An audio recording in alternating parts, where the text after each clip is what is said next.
One of the number one keys to learning how to accept being alone is you are going to have to release yourself from your vices. Okay? And here's a common list of vices in today's world for women, especially men. Men can be a vice. You can be the kind of woman who enters into relationships to escape her own solitude, to escape that time with herself. You can be that kind of woman. And in that case, you need to abandon the vice that is men. You need to set that vice to the side and not revisit it for a while. Sex. That's a common vice. You're going to have to put these down because these are going to wake you up to the reality that you are living in. This is where you are going to stop running. You're going to stop running. And it's going to get very ugly. It's going to get dark before it gets better. And I want to warn you of that.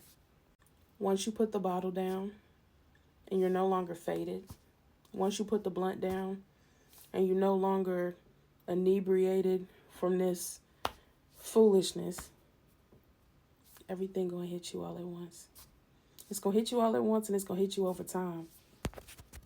It's going to suck because you are going to want to go back. You are going to cry a lot when you see the darkness that rises to the surface after you sober up. After you sober up and you realize my reality sucks, my life looks like this, I am unhappy, I have a lot going on, I don't know what to do. Now you getting somewhere. You getting somewhere.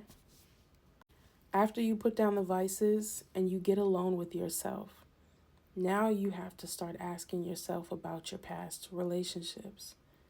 Why was I drawn to this person? What did I like about them? What made me go after them? What went wrong? You start asking yourself these different questions.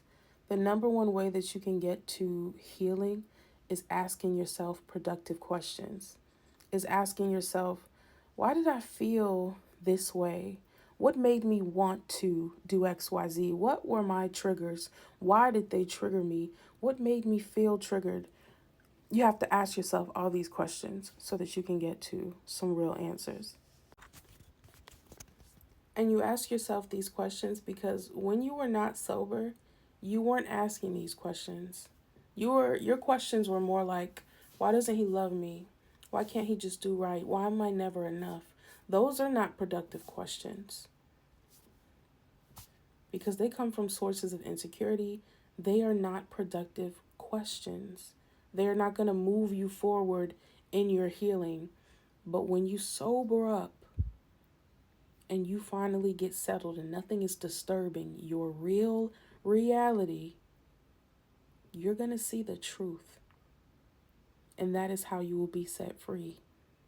But you have to be open to seeing the truth about yourself. And that is how you stay alone. That's how you can be alone and heal. Get away from your vices. Stop running from yourself. There is darkness in you that needs to be revealed in order for you to be happy, in order for you to be at peace. But you have to stop running. Stop getting in the bed with men. Stop laying down on your back making children. Stop escaping through your vices and face yourself. Have the courage to see the darkness in you and not get defeated by knowing that you are flawed. Stop being defeated by knowing that you have things that you need to work on, because we all do. None of us would succeed if we were fixated on how imperfect we were. Get past that. Get past the ego that is in that. Baby, ask yourself questions. Sober up. Ask yourself questions and sit with yourself at all times.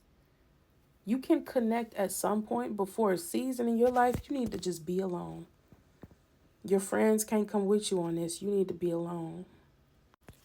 So as you sit with yourself, you ask yourself questions, you get rid of your vices, you go on a fast for men, you need to learn new information. You need to learn about relationships. Put your head in a book. You need to learn about relationships. You need to learn about yourself. You need to take yourself out and figure out what you like to eat. You need to discover your hobbies and figure out what you want to put your hands to. Turn it into a passion where you can make money, or turn it into a pastime, something that makes you happy and brings you peace. You need to find yourself. You need to find yourself. There's joy in being alone. And you find joy in being alone because you finally can sit with yourself without getting uncomfortable. You know how you'll go into a certain setting and you keep fidgeting. You're fidgeting because you're uncomfortable. There's something going on, you're uncomfortable. When you're under the influence of your vices, this is you when you're alone. It's it's always like, but when you let go of the vices and you begin to become your own friend, you can chill with you. You start to look at connections like, okay, is this going to be someone who's an asset? Are we actually in agreement? Can we really walk together, instead of you moving out of scarcity and thinking that you have to make something work because you're so desperate for love and connection? You will get to call the shots when you start to be your own friend and you learn what you need. Have you ever asked yourself, what do I need? What do I need out of love? What do I need out of my friendships? What do I need?